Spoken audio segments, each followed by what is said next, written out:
बहुत समय के बाद संसार में बहुत से लोग रहते थे। वे बहुत दुखी और उपद्रवी हो गए थे। यह इतना बुरा था कि परमेश्वर ने एक बड़ी बाढ़ से इस पूरे संसार को नष्ट करने का निर्णय लिया। परंतु परमेश्वर नूह से प्रसन्न था।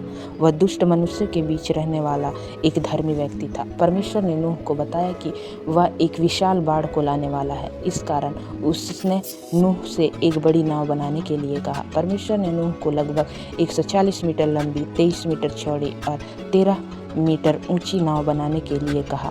नूह को उसे लकड़ी से बनाना था और उसमें 3 तल, बहुत से कमरे, एक छत और एक खिड़की बनानी थी। वह नाव नूह, उसके परिवार और भूमि के हर प्रकार के जानवरों को उस बाढ़ से सुरक्षित रखेगी। नूह ने परमेश्वर की बात मानी। उसने और उसके पुत्रों ने वैसे ही नाव बनाई जैसे परमेश्वर ने बताई थी, क्योंकि वह नाव बहुत बड़ी थी, इसलिए उसे बनाने में कई वर्ष लगे। नूह ने लोगों को आने वाली बाढ़ के विषय में चेतावनी भी दी और उनको परमेश्वर की ओर फिरने के लिए कहा, परंतु उन्होंने उस पर विश्वास नहीं किया। परमेश्वर ने नूह और उसके परिवार को अपने लिए और जानवरों के लिए भोजन इकट्ठा करने का आदेश दिया।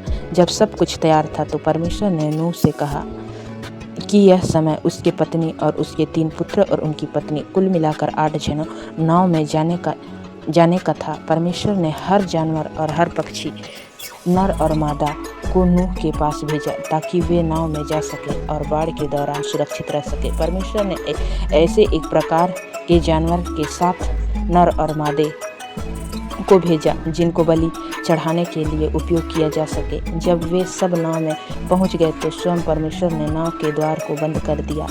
तब बारिश होना आरंभ हुआ और बारिश होती गई बिना रुके 40 दिनों और 40 रातों तक बारिश होती रही। सारे संसार की हर एक चीज, यहाँ तक कि ऊंचे ऊंचे पर्वत भी पानी में डूब गए। सूखी भूमि पर रहने वाले हर एक चीज मर गई।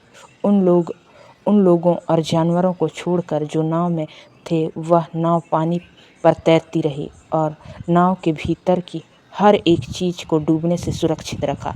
बारिश के रुक जाने के बाद 5 महीने तक वह नाव पानी पर तैरती रही और कुछ समय के दौरान पानी कम होने लगा। तब एक दिन वह नाव एक पर्वत की चोटी पर जा टिकी, लेकिन संसार अभी भी पानी से ढका हुआ था। 3 महीने के बाद पर्वत की चोटियां दिखाई देने लगी। फिर और 40 दिनों के बाद नूह ने एक कौवे को यह देखने के लिए बाहर भेजा कि क्या भूमि सूख गया। वह कौवा सूखी भूमि की खोज में इधर उधर उड़ता रहा, परंतु उसे ऐसी कोई स्थान न मिली। फिर कुछ दिनों बाद नूह ने एक कबूतरी को बाहर भेजा, परंतु उसे भी कोई सूखी भूमि न मिली, इसलिए वह नूह के पास वापस आ गई। 1 सप्ताह के बाद उसने उस कबूतरी को फिर से बाहर भेजा और वह अपने चोंच में जैतून की एक शाखा लिए हुए वापस आई। पानी घट रहा था और पौधे फिर से वापस उगने लगे थे। नूह ने 1 सप्ताह और प्रतीक्षा की और तीसरी बार उस कबूतरी को बाहर भेजा। इस बार उसे रहने के लिए स्थान मिल गया था और वह वापस नहीं आई। पानी सूख रहा था। 2 महीने बाद परमेश्वर ने नूह से कहा, अब तू और तेरा परिवार और तेरे सारे जानवरों को नाव से निकाल लाओ। बहुत सारी संतानें और पोते परपोते उत्पन्न करो और पृथ्वी को भर दो।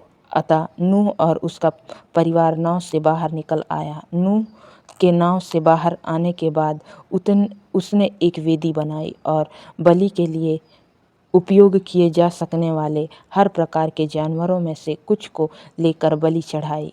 परमेश्वर उस बलि से प्रसन्न हुआ और नूह और उनके परिवार को आशीष दी। परमेश्वर ने कहा, मैं प्रतिज्ञा करता हूँ कि मनुष्यों द्वारा किए जाने वाले बुरे कामों के कारण मैं फिर कभी भूमि को श्राप नहीं दूंगा या बाढ़ द्वारा संसार को नष्ट नहीं करूंगा। हालांकि मनुष्य अपने बचपन के समय से ही पापी है, फिर भी परमेश्वर ने अपनी वाचा के चिन्ह के रूप में प्रथम मेघधनुष को बनाया। जब कभी भी आकाश में मेघधनुष यानी कि इंद्रधनुष दिखाई देता है तो परमेश्वर स्मरण करेगा कि उसने क्या प्रतिज्ञा की है, और वैसे ही उसके लोग भी स्मरण करेंगे।